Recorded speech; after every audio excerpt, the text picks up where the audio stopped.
Hey guys, good Sunday morning to you. Actually, no, wait, today's Saturday. That's right. Today's Saturday. My bad. Listen, when you here lately, one day's kind of bled right into the other. I'm having an extremely hard time keeping up with what day of the week it is, partly because due to the hurricane that just came through here. You know, we were without power for some time. You work almost every day. Cleaning up, helping other people clean up, cooking food, doing things like that. But anyway, this is not going to be so much a video like if you come to this channel for biblical stuff. This is more just an update for those of you who have been asking how we've been doing. I'll be honest with you. I'm in my 50s, and I've never seen a storm like this. The closest thing to this that I have ever seen was Hurricane Michael that hit down around Mexico Beach, Florida. I believe it's about 6 years ago.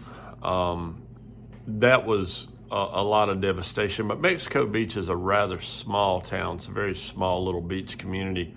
And even though it was almost completely wiped out by Hurricane Michael, I wasn't there at the time. I went down and saw the effects of that hurricane.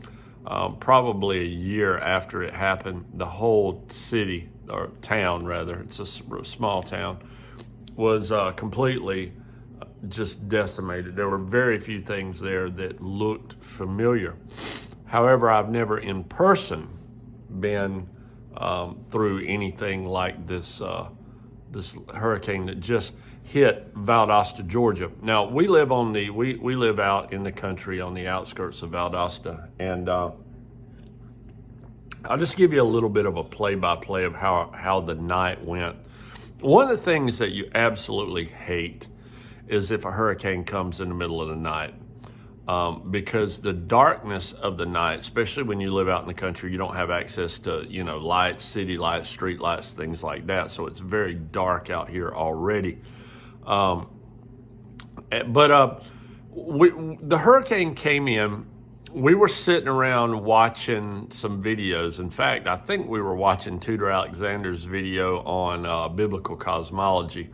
My wife took an interest in that, and she came and talked to me and one of my daughters and my son, and we began to watch it with her. We were sitting there, and it started to rain, and then the rain gets harder, and it gets harder, and it gets harder, and pretty soon, the rain sounds like you're thinking, man, the rain itself could crack the glass in your windows. And then all of a sudden the wind starts. Now, when the wind starts and it really, really starts shaking, you can hear the sounds of trees popping in the distance. And once you begin to hear that sound, buckle in, you're in for a ride. This was going on. We could literally hear trees buckling there. There's a few trees that probably could have hit my home, but most of the ones we have that was in the vicinity of our property, we've taken out previously because we're getting quite used to hurricanes in southern Georgia now. That's a phenomena that I can't remember us really ever having to deal with hurricanes.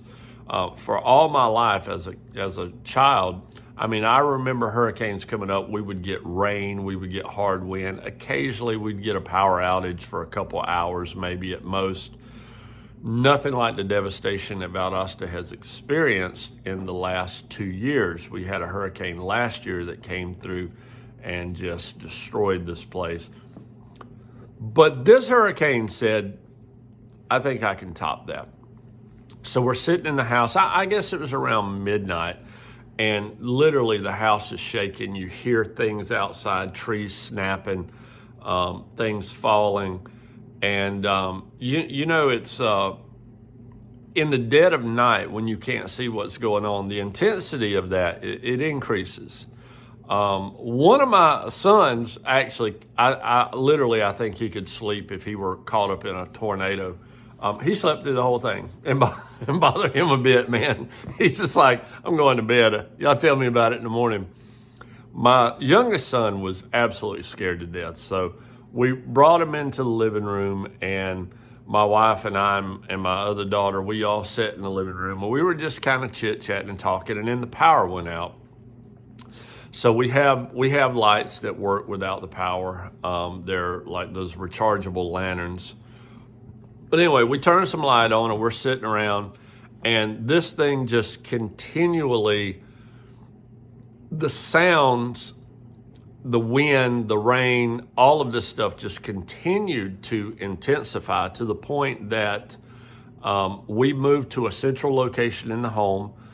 We put 2 blankets on the floor so we could all sit there together. There was fat chance of you sleeping through something like this, unless you're my one son. But anyway, we moved into a central room of the house, and then suddenly my wife's phone rang, and it was my sister's voice, and I heard her say, "Put my brother on the phone." And I could tell she was in a panic by the way she spoke. Anyway, I took the phone from my wife, and the first thing I hear is, "Our house is gone." And y'all, that is one of the most terrifying things that you can hear coming from your sister who you know lives in the same home your mother lives.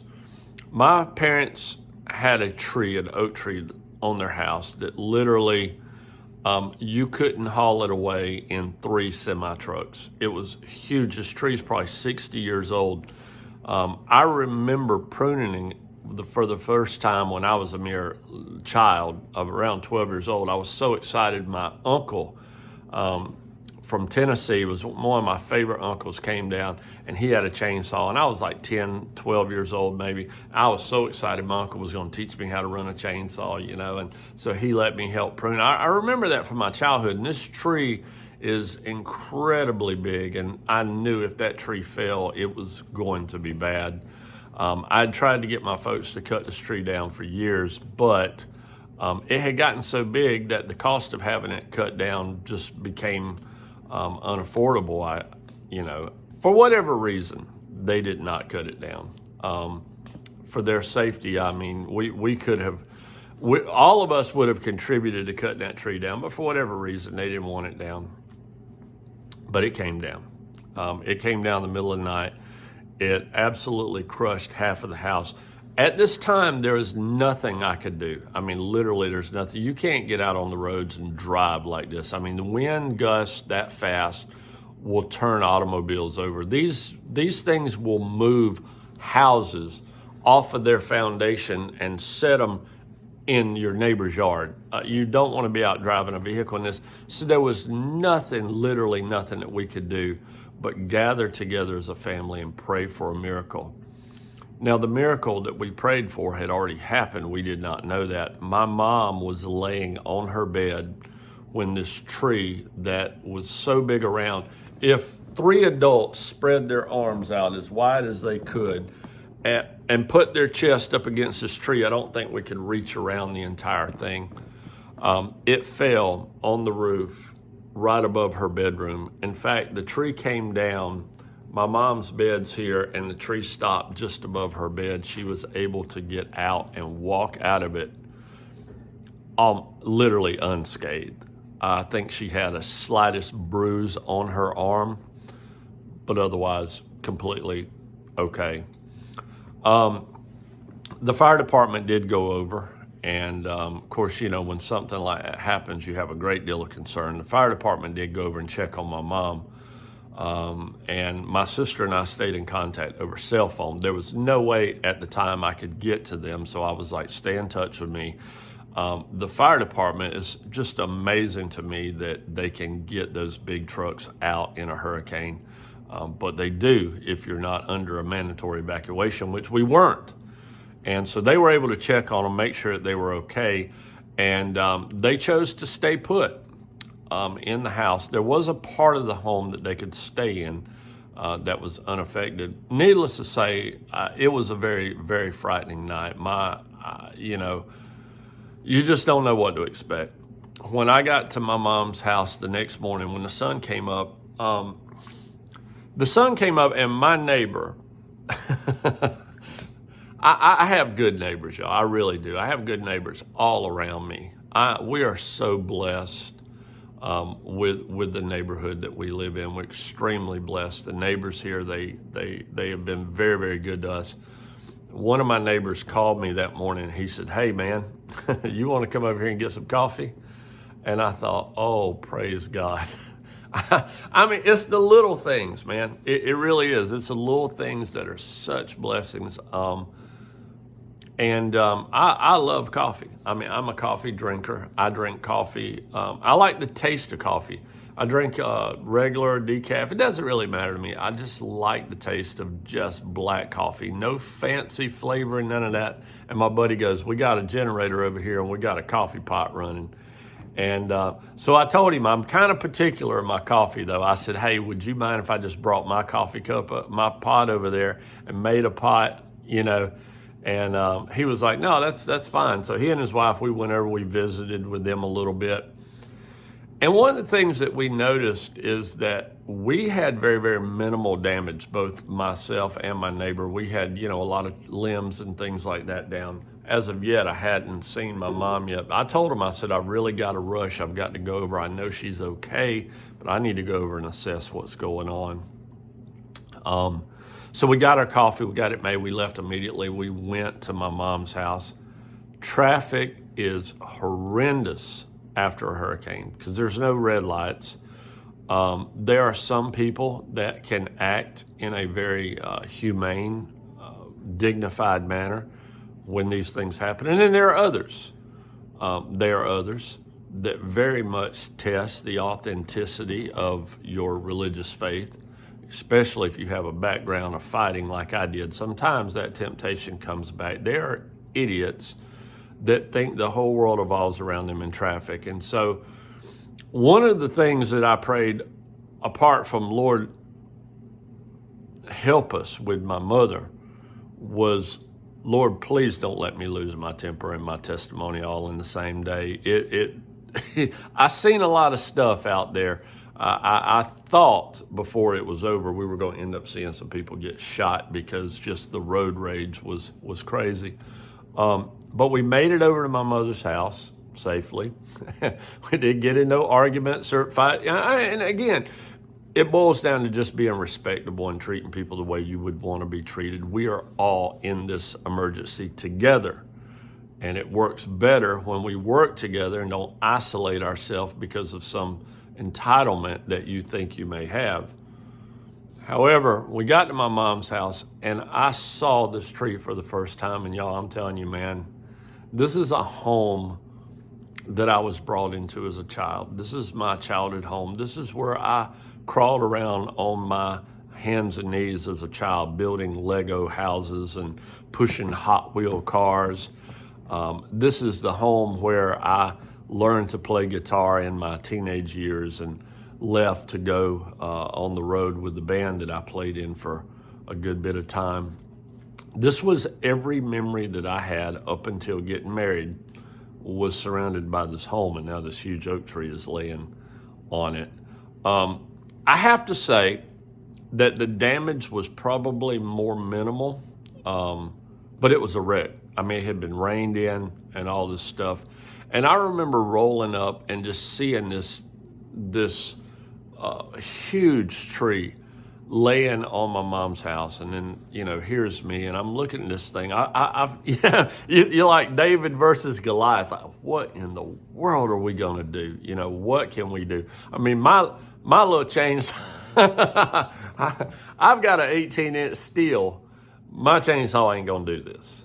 And so we walked up, there's ceiling debris and everything in my mom's house. Stuff is wet. So my wife and my daughters got to work cleaning up the wetness, getting the wetness out, getting like the wet rugs, things that will sit there wet and draw mold and all that. You don't have time to waste. You have to get to work. You have to put your emotions aside. You have to put your fears aside. But I was very thankful, very, very thankful that my mom was okay. Very thankful that my sister was okay. But once we started kind of cleaning things up and all this stuff and assess the situation, I knew, I was like, this is going to take so much prayer. So I just got away. I walked out of my mom's property, got out, kind of hid inside the branches of this oak tree, and just knelt by myself and prayed, God, please send us help. We need help. So a buddy of mine who does some tree service work, and on a very small scale, he came by and looked at it, and he told me, he said, I'm going to send somebody. Well, actually, he didn't even tell me. He didn't even tell me he was going to do it. He just did it. He sent somebody over that had the ability to help my mom out. And they came over within about 6 hours. Let's see, this was Friday morning when we first saw the house. I called my buddy Friday. By Saturday, I believe it was Saturday night, they had that tree completely off her house, had it cut up, had it out by the road. And we hired, well, I'll say we had a company come in, it was out of town. One of these companies that somebody told me they refer to these companies as storm chasers. I've never heard that before, but that's what I have been told recently. They come in from out of town, and a lot of times they chase these storms, and they'll go in and, they know people are under stress and trauma, a great deal of anxiety. They don't know what they're going to do. They don't know how they're going to feed themselves. They have no lights. They got all these bad things that happen. And these companies, some of them, they rush in to take advantage of people. They really know at that time that people are very anxious, very fearful for their future. And these guys come in and they promise them the world. And many times they don't deliver anything. We had a company come in, and the guy talked to me over the phone. He was like, hey, I'm so-and-so. If you go with me, we can get your mama a new house. We get new roof. We get new walls. We get new this, new carpet, new insulation, new this and that. And I'm thinking to myself, all right, Jose, hold on just a second. First of all, you're not getting stuff back into my mother's house that didn't even exist there anyway. The home I grew up in did not have central heat and air. It still does not have central heat and air. And this guy is just promising the world. And I'm like, I don't know a lot about insurance, but I don't think that's how it works. I don't think insurance comes in and remodels your home and adds a lot of benefits to it. So I knew there was a yellow flag there, and but you got to understand the temptation to just go with the first person that comes along and promise you is very real. That temptation is very much, and that's how a lot of these guys are able to do what they do. Someone told me, I had been praying for the Lord to lead me, and someone I didn't even know, it was a complete stranger, walked up to me and said to me, you need to be careful about out-of-state contractors. That's all they said, nothing else, just that was it. Just said you need to be careful with out-of-state contractors. Now, later on, I found out some of the things that they do. A lot of times, they'll come into a community and they'll use burner phones, phones that they bought at Walmart that they just use in that location. When they leave that location with all the insurance money they get, they toss that phone. You can't get in touch with them. The sign on the side of their trucks many times will be just a magnet. It's a magnetic sign. They can stick it on there to cover the name of their business in their hometown. They got, like, let's just say, for instance, we'll make up a fictitious name. If I had a company called Valdosta Tree Surgeons on my truck, well, I could go get a big magnet that says something like Georgia Tree Surgeons, stick over that sign. And I could get a Facebook page real quick, get it put together, all this kind of stuff, and go out there. And basically what they do is they try to get you to sign over your insurance checks to them as quickly as possible. And many times they leave you with pretty much nothing. So we've learned a lot of things from talking to people, being warned of people, but through prayer and asking the Lord to lead me in these decisions, I discovered a lot of things that I'm very thankful that I did. I wasn't aware. I didn't know what insurance fraud, we've all heard that term. I didn't know exactly what insurance fraud is. And we've had people come around and say, hey, we want you to report insurance fraud. And I may sound like a dummy, y'all, but I was like, well, what is insurance fraud? Like, how would I know it if I see it? And basically I guess there's a lot of different ways, but one of the ways they told us is like, if a guy comes over and say they price out a job, and then somebody gets the job, he actually takes the job for cheaper, and then you keep the rest of the money for yourself. That's insurance fraud. I was told that if we hire any contractors, whatever the insurance pays for that contractor needs to match the check that you write to prove that, you or him didn't defraud the whatever. I think people try to get me an estimate that will cover my deductible. I think that's kind of a form of insurance fraud. However, this stuff is everywhere, man. I mean, we hear about it all over the place. But the day I was at my mom's house, we were cleaning up, and I called my mom's insurance company, which is Georgia Farm Bureau. And I'm going to tell you this, man. I've been very, very pleased with Georgia Farm Bureau as an insurance company. I'll just put a free plug out there for them. I've been very, very pleased with them. We had some problems with the hurricane last year, and Georgia Farm Bureau was good to us, give us some of our money back. But they'll get it back in the long term. But anyway, they sent a guy over immediately, and I met this gentleman, and he and I feel like we hit it off. He seemed to be a very meek, very humble, but very concerned insurance adjuster. And he has been great, man. I don't want to say his full name on here. I don't want to put him out there in the public, without having asked his permission first. But his first name is Trey. I'll just say that. But Trey has been extremely, extremely good. He's answered any question I have, because I've told him, I said, Trey, I'll be honest with you, I don't know anything about this. The kind of things that you see after a hurricane are different than like an automobile wreck, where you take your car to a mechanic and they give you an estimate and you turn the estimates into the insurance company. All this stuff's totally different. So I'm having to learn how all this stuff operates. And anyway, long story short, we were worried about getting supplies for our animals. We didn't know how bad the power was out. So just a couple of days later, I was able to make a phone call, and I was able to secure a trailer full of feed for my animals. And I had to go get it. I had been praying that morning that God would direct every step, everything that I had to do throughout the days. The insurance company had already been over to see my mom and talk with her. And this company was coming over to put a tarp on my mother's house and tarp off the roof and all that stuff.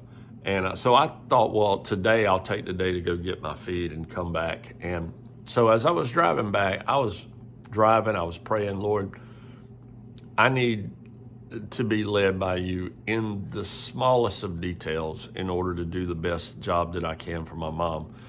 Because I'm power of attorney for my mom. I sign the checks for her. I do most of the decisions. And of course, wanting to do the best job that I could, I knew that I needed direction from the Lord. Anyway, I was driving back and I saw this little sign on the side of the road, and it said general contractor and roofing, and I thought to myself, well, we've already gotten someone that has, agreed to come over, and, we thought we had someone. This guy came over and he made all these promises, but he was from out of town. Like I said, later on, people had warned me not to go with an out-of-town contractor. At the time, I saw the sign, and I was a little bit conflicted because there was a thought in my mind that maybe I should pay attention to that. But then there were other thoughts that said, I've already got somebody. But I memorized this number, and that in and of itself is somewhat of a feat for me because I am not a memory person. I'll ask you your name 6 times before I remember what your name is. I don't have a good memory for things like that, but I was able to remember that number long enough to reach over and put that down and make a note of it. But I couldn't, but I only got the 7-digit number. I didn't know the area code. Anyway, I put it down real quick, and I thought, well, hopefully I can figure out what the area code is. Hopefully it's the same as mine, even though I was out of town, but I was close to me. I got home that afternoon, and they had tarped off my mom's roof and all this stuff. And they left with this big hole in the wall on the side of her house. So literally anybody could walk into. And I called the guys back and I was like, hey, I said, can y'all seal up, put some plywood over that and then pull the tarp down over? Oh, I said, what you need to do, we get your mama house put back together. You sign the insurance check, give it to us. We build new roof, new car, new car. And I'm like, yeah. Y'all probably come back and hang my mama's Christmas lights too, won't you? And the guy's like, yes, senor, yes. And I'm thinking, man, I know a con job when I hear one. So I just hung up. I hung up the phone. And y'all, I was so, like, almost right at that point, panic's about to set in. My mom's living in this house. She's not going to leave. She's just not. That's off the table. But she got this big hole in her wall. And I've got to go somewhere. And I begged my mom, come stay in my house. I'm like, no, she's not doing it. So I got to go out of town, leave my mom in a house with a big hole in the wall in what is probably not the best neighborhood in the world. And I was a little nervous, y'all. And everybody kept telling me, Ronnie, just pray, ask God what to do. So we get this phone call and they said, well, hey, we got somebody, they're going to go over there and they're going to tarp this up. They're going to cover this. So I actually went to bed feeling pretty good, still praying and asking the Lord to protect my mom, but still scared. Because, again, there's this chance. Well, the next day I went over there. My mom was okay.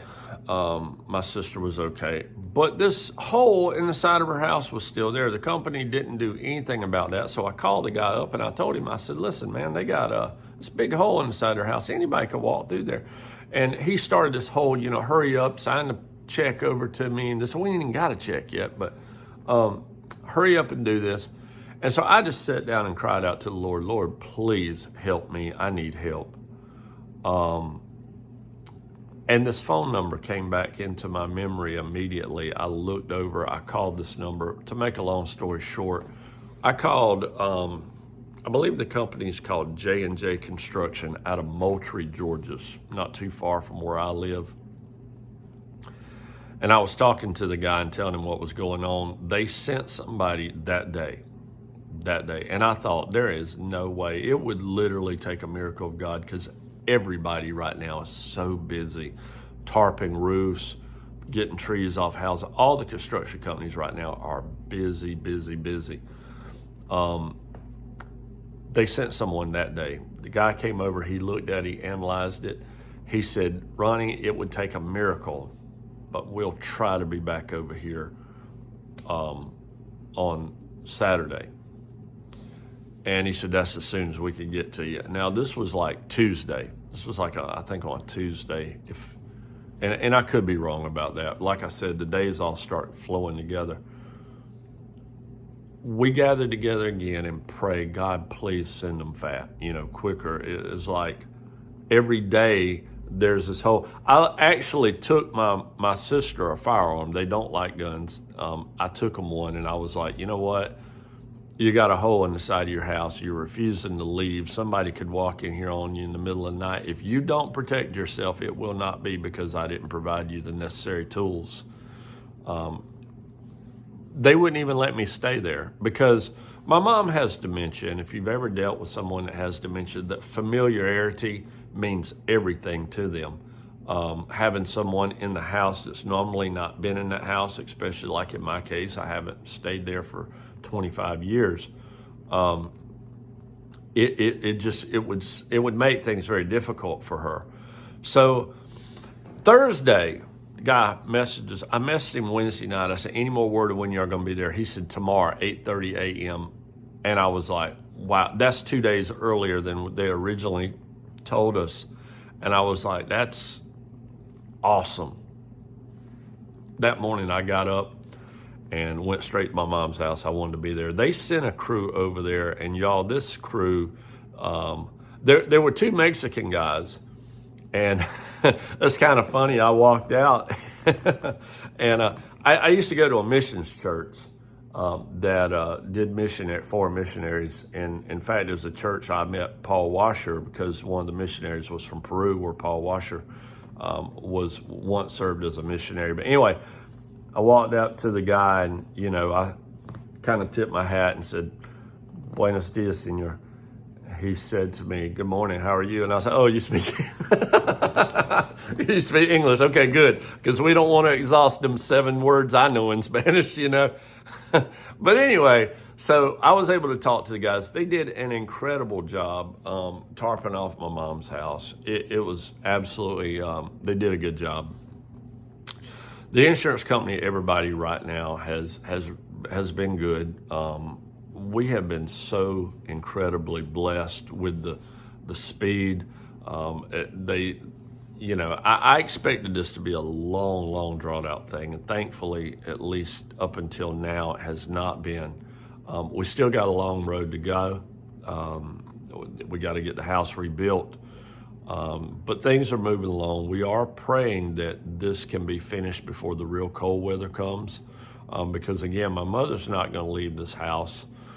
And when they have to take the roof off, I told her it's going to get cold in there and you need to consider leaving, but she won't do it. So we're praying that this can be done before any cold weather gets here. We don't really start getting extremely cold weather unless it's just a freaky year until about December.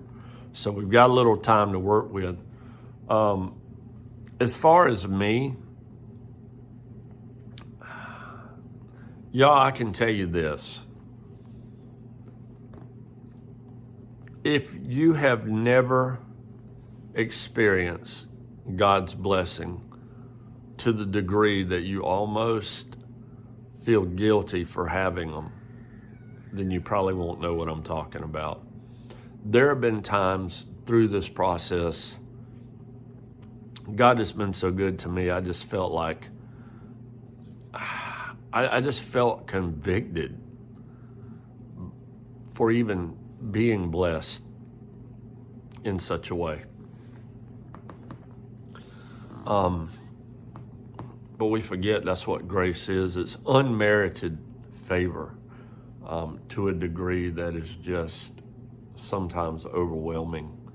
God has been that good to us. I look around me and I see so much destruction, so much hurting. And I think to myself, man, how do you describe this without questioning whether or not this is the judgment of God that everybody has been saying was going to fall on the United States of America? If you look at throughout our country, we've had natural disasters ever since about October of last year, so about a year now. I began to notice these fires out in California seem to be intensifying, spreading on a larger scale than ever before. We had a hurricane last year here that did a great deal of damage. There's been mudslides, there's been flooding. There has been a natural disaster in the United States of America almost every night on the news for the last year. Something that I've particularly been keeping my eye on, partially because if God blesses those who bless Israel, as the dispensationalists falsely claim, we blessed Israel last year with nearly $4 billion in aid.